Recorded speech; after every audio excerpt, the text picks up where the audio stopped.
ମା ମା ପଦଟି କେବଳ ତାର ତୁଳନା ନାହିଁ। ତ ସେ ଦୁର୍ଗା ମା ହଉ କି ଆମ ଘରର ମା ହଉ, ମା ବିନା କିଛି ନାହିଁ। ଆମେ ସେପରି ଦୁର୍ଗା ମା'କୁ 5 ଦିନ ହେଲା ପୂଜା କରିଲୁ। ଆଉ ଗୋଟେ ଭକ୍ତିରେ ଏମିତି ଭରି ହେଇଯାଇଛୁ, ଶେଷରେ ମା'ଙ୍କର ବିସର୍ଜନ ପାଇଁ ମନ ଝିକୁ ନଥାଏ।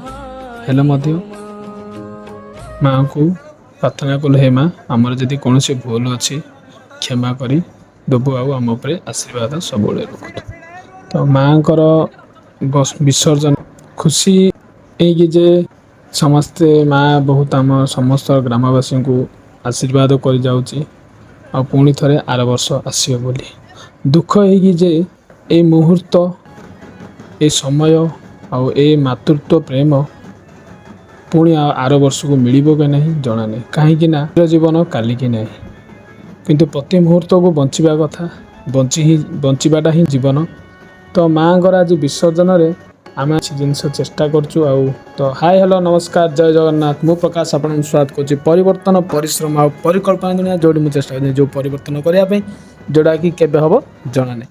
ତ ମା'ଙ୍କର ଆଜି ବିସର୍ଜନ ଚାଲିଥିଲା। ଭାଇନା ବିସର୍ଜନରେ ଆମେ ତ ଜାଣିଛନ୍ତି, ଆମ ଗାଁରେ 2ଟା ଭାଲୁ ଆଣିକି ରଖିଛୁ। ଆମେ ଯେଉଁ ଭାଲୁ ଯାଇକି ଭାଇ ମୁଣ୍ଡ ବଥା କରିସାରିଲାଣି, ଗାଁଟି ଯାକ ଖାଲି ବୁଲେଇ ଆମ ମୁଣ୍ଡ ଟିଣ କରିଦେଲା।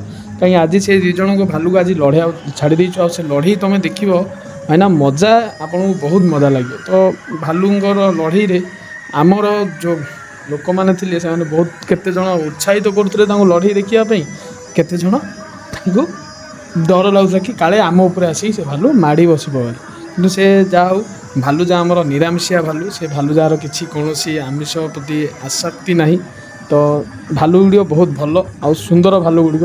ଆପଣମାନଙ୍କୁ ଯଦି ଆବଶ୍ୟକ ଏଇ ଭାଲୁମାନଙ୍କର ଆପଣ ଗାଁକୁ ନେବା ପାଇଁ, ତ ନିଚେ ମୁଁ ତଳେ ପିନ୍ କମେଣ୍ଟ କରିଦେବି, ତ ଆପଣ ତାଙ୍କୁ କଣ୍ଟାକ୍ଟ କରିପାରିବେ।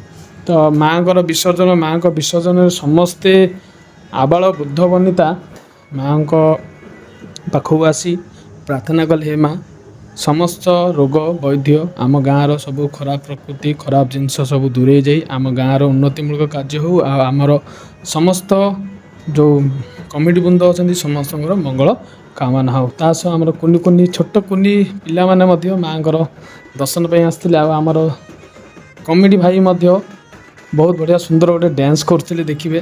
ସେଇ ସୁନ୍ଦର ଡ୍ୟାନ୍ସ ବି ଆପଣ ଏଇ ଭିଡ଼ିଓରେ ଆପଣ ଅଛି, ଦେଖନ୍ତୁ। ସୁନ୍ଦର ଡ୍ୟାନ୍ସଟି କେତେ ସୁନ୍ଦର ଭାବେ ଆମର କମିଟି ଭାଇ ଡ୍ୟାନ୍ସ କରୁଥିଲେ। ଆଉ ତା ସହ ଶେଷରେ ଭାଲୁଙ୍କ ନାଚ, ଆଉ ଭାଲୁ ନାଚ ହେଇଛି, ଆଉ ଯୁଦ୍ଧଟା ହେଇଛି। ଆପଣ ଯଦି ଦେଖିବେ ତାହେଲେ ଆପଣ ମନକୁ ମୁଗ୍ଧ ହୋଇଯିବ। ତ ଦେଖନ୍ତୁ କି ପ୍ରକାର ଭାଲୁ ନାଚ କରୁଛି।